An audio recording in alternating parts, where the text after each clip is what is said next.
O Irã hoje inesperadamente suavizou suas exigências nas negociações com os Estados Unidos para encerrar a guerra. Em particular, o Irã concorda em voltar a discutir o programa nuclear e até aceita reduzir o nível de enriquecimento de urânio. Isso é bem diferente da posição de ontem, quando a proposta de Teherã estava focada principalmente na retomada da navegação no Estreito de Hormuz e no fim do bloqueio naval pelos Estados Unidos, e as negociações nucleares estavam planejadas para serem adiadas para uma fase posterior.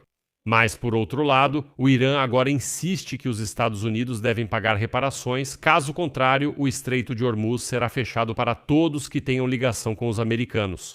Para Israel, o Irã está impondo condições draconianas em relação ao Estreito de Hormuz. No entanto, parece que a pressão e o bloqueio por parte dos Estados Unidos estão realmente funcionando. Trump declarou mais uma vez que a resposta do Irã à proposta pacífica não o satisfaz e que o Irã ainda não pagou o suficiente por todos os seus crimes. E imediatamente Trump anunciou as condições sob as quais os Estados Unidos retomariam as ações militares contra o Irã. Meu nome é Alexei Pitti e vamos discutir esse assunto juntos. Mas antes de começarmos, peço que você se inscreva no canal, deixe um like neste vídeo e escreva qualquer comentário aqui embaixo. Além disso, inscreva-se no meu canal do Telegram Pitti News. O link está na descrição deste vídeo. Lá publicamos notícias em tempo real assim que elas chegam.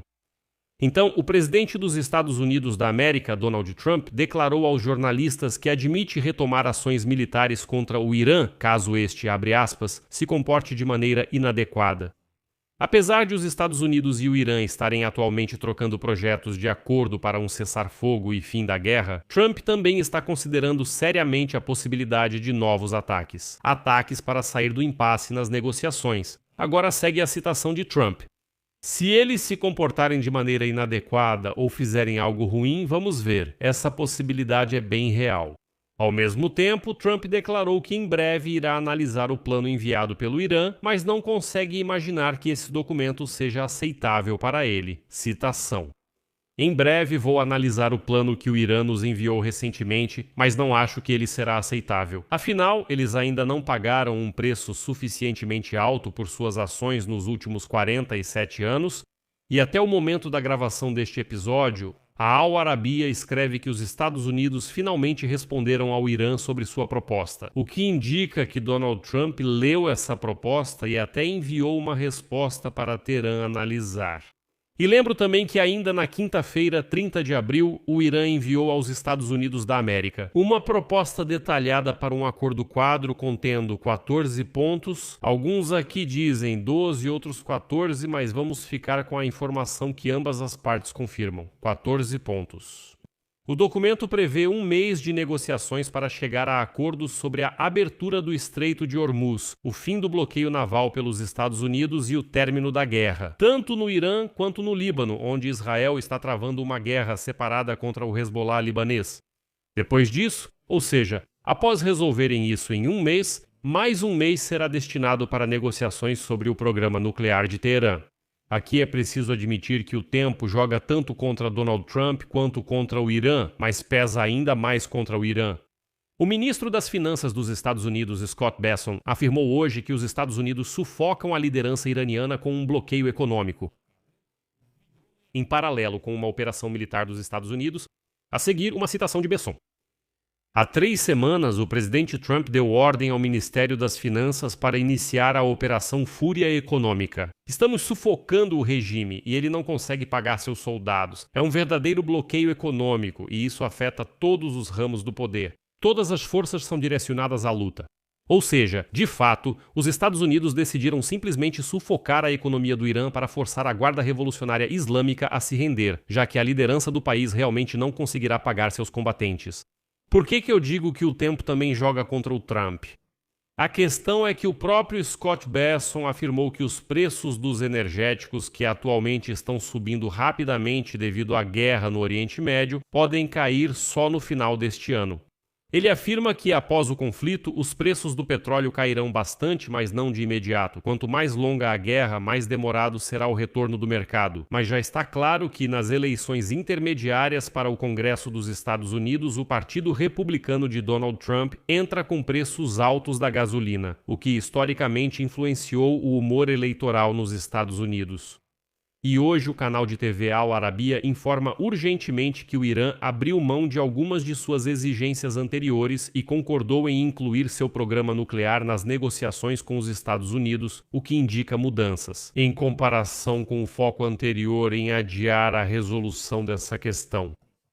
Em particular, o Irã concordou em discutir seu programa nuclear já na primeira fase das negociações, durante o primeiro mês, propondo limitar o enriquecimento de urânio a 3,5% e reduzir gradualmente os estoques existentes de urânio enriquecido.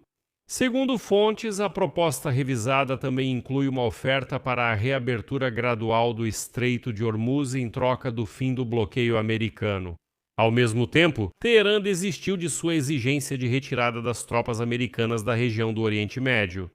E, de acordo com as fontes, em vez disso, o Irã agora busca pôr fim ao aumento do poderio militar dos Estados Unidos ao redor de suas fronteiras, além de obter garantias internacionais contra futuros ataques.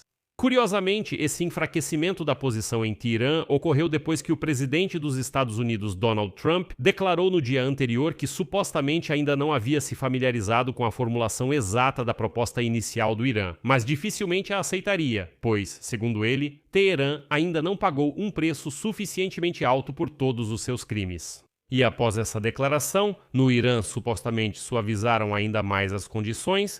Ao mesmo tempo, o Irã ainda tenta extrair o máximo possível do futuro acordo.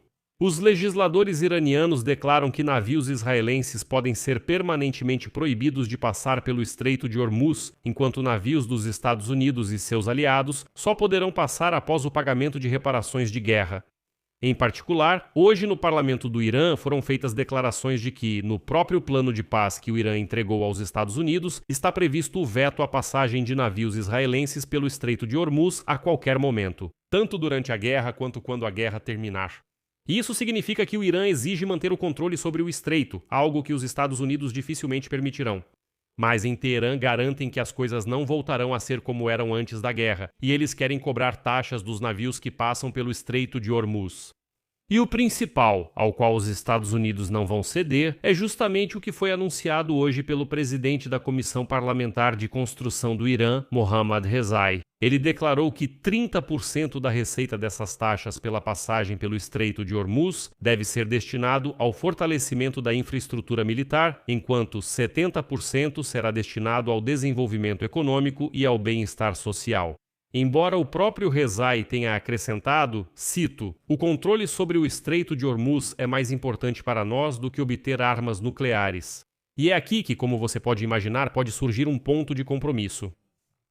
Vou deixar isso em aberto. Escreva sua opinião e conclusões nos comentários, inscreva-se, ative o sininho e deixe o like no canal. Além disso, se você quiser apoiar o trabalho deste canal no YouTube, pode fazer isso com qualquer doação ou assinatura paga de patrocinador pelos links e dados na descrição deste vídeo. Ficarei grato por qualquer apoio de vocês.